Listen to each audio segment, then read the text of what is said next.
Bismillahirrahmanirrahim. That's a very good question.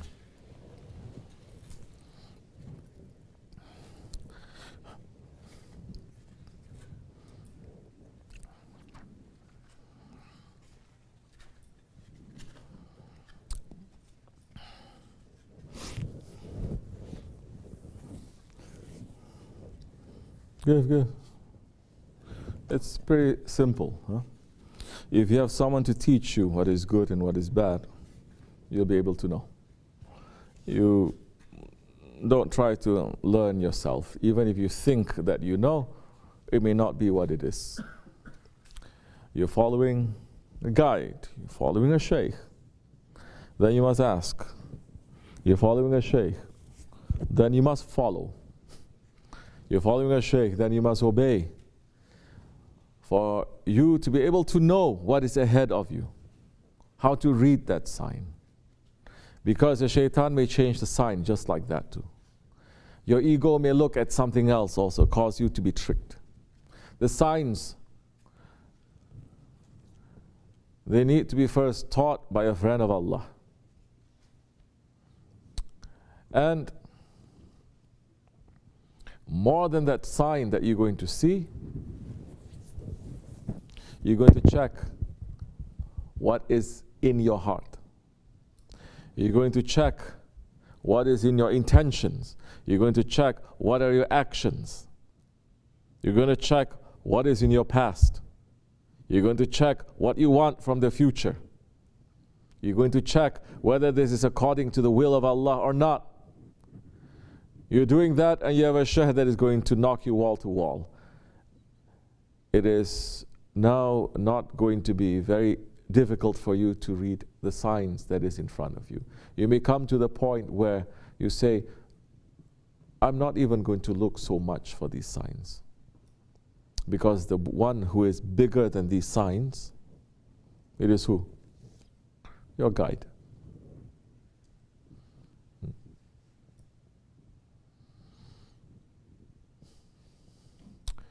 You know, they have, when they have racing, is there only one driver? So like, I think Formula One. They have two people, right? One drives and the other one does what? He gives him the guidance, everything. That one can just go, this one is saying it's like this, it's like this, it's like this, reading everything and informing him. So that one who is driving, that one who is walking, he doesn't even need to rely on himself. Someone is telling him what it is. Problem with today's knowledge is you think the knowledge comes from you. Problem with today's spirituality is you think you get spirituality from yourself. And when we say that Prophet has blessed you and the awliya has blessed you, say, no, I did it to myself.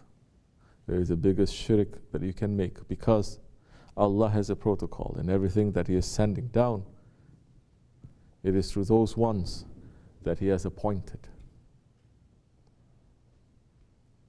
It's something that is general blessing for everyone. Everybody knows in this world there's always a cause and an effect. Not even the light of the sun goes directly to us. Does it? It looks as if sun is shining and is bright. But are you understanding how many, let's say, thousands of layers of atmosphere that it has to go through? So it is a matter of belief of what the Prophet has taught to Sahabai-Kiram and to the inheritors for over 1400 years, something that is lost in these days because of the arrogancy of man. So learn to read the signs. Then once you learn, you may or may not even be there physically. You already know. And you're not going to be able to read the signs. You're not going to read the signs with these eyes. You're going to read with these eyes. But these eyes is not yours. You're going to say, I'm going to put my eyesight away. I'm going to use my Shaykh's eyes. I'm not going to look at it the way that I want to. I want to see it according to the prophets. I'm not going to look in the way that my ego or what I want to. It has to be how Allah is seeing. And Allah subhanahu wa ta'ala openly saying in the Hadith Qudsi, my servant becomes beloved to me when he performs the obligations. When he performs the actions that is not obligation, he comes close to me, and he comes closer and closer and closer until I become his eyes that he sees with. This is what we should aim for. To lose ourselves more and more. To come into our own reality more and more. If you're not learning how to lose yourself and how to die, if you're not learning how to submit to that Prophet, how are you going to submit to Allah? And the awliya Allah, they're training us how to submit to that Prophet, as the Sahabai Kiram did. Assalamu alaikum wa rahmatullah.